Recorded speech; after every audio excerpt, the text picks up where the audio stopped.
Joshua Brisco out here at Arrowhead Stadium for Sports Radio 810, where the Kansas City Chiefs are still practicing, still preparing right here in Kansas City, as they will not be heading to Tampa Bay until this weekend. A big difference from last year's Super Bowl experience, where the Chiefs were in Miami all week, had the big event at the Marlins Stadium in Miami. Not the case this year. Everything is virtual, all of course because of the COVID-19 pandemic. That's one of the things that Andy Reid addressed on Wednesday. He was asked about all the differences from this year to last year, how the Chiefs have dealt with them, and what their solutions have been. Yeah, so we set a schedule. I tried to do the homework on it. We're the visiting team, so they had their choice. The Buccaneers had their choice of schedules, and so what we did was we set ours. Ted did a nice job. Ted Cruz did a nice job with that, and then we set our practice up around that, and made sure that we were able to get done what we need to get done football wise. We got a lot of work done last week when it wasn't quite as chaotic. The demands weren't quite as heavy.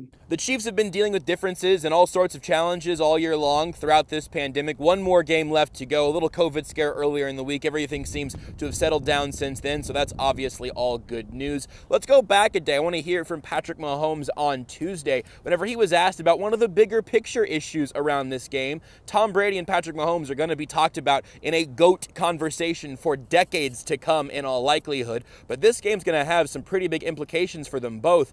Patrick Mahomes is playing for his second Lombardi trophy. Tom Brady is preparing for his seventh. Mahomes was asked about the long-term implications of this game and what it could mean in years to come.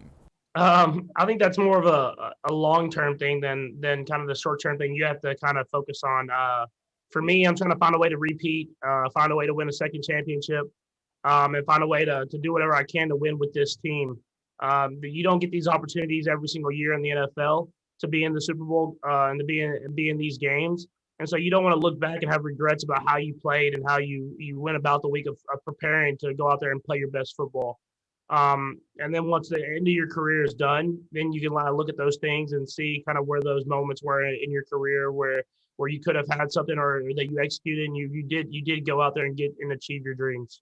This game certainly goes far beyond just Patrick Mahomes and Tom Brady, even just to the other side of the line of scrimmage. How will those pass rushes impact both quarterbacks? Chiefs defensive end Frank Clark was asked about that on Wednesday. He was asked about the art of the pass rush and why getting to Tom Brady is so important. Pressure and getting him off the spot. For years, you watch this man dominate games, because he's not pressured enough, or he's not forced off the spot. This is one of the best, if not, the best pocket passer, of our era, and look over the last 20 years or whatever, and the man has done nothing but shine. I believe this year he's around about 65% when he's allowed to stay in the pocket and be comfortable. He's getting off about 65% completion percentages. And then when he's forced to either get out the pocket a little bit, you talk about getting out the pocket a yard or a few yards, 2 yards, his percentage goes all the way down to 37 to 36%. So when you talk about a 30% drop just based off a guy getting pressure on him, when you can, I think there's a lot of defensive coaches who will be happy with that, that type of change in percentages. We talk so much about the Chiefs' explosive offense, and rightfully so, with Andy Reid, Patrick Mahomes, all the weapons around them. They've earned that discussion. They've been incredible for a full 3 seasons with Reid and Mahomes as the duo at the top. But we haven't talked enough, in my opinion, and maybe in the opinion of some Chiefs, about the defensive side of this unit. We've heard from Tyrann Mathieu, Juan Thornhill, Frank Clark, Chris Jones. We've heard from all of the regulars this week, but we also heard from Damien Wilson on Wednesday, someone we don't hear from as much. I thought he had one of the quotes of the day. He was asked if it bothers him at all that we do spend so much time talking about the Chiefs offense and that the defense doesn't get as much shine. Absolutely not. We have no problem with doing our job in a quiet manner. I mean, at the end of the day, the whole team will get rings if we win this thing. So we just gonna keep on plugging away and doing what we do quietly, and hopefully it plays off for us.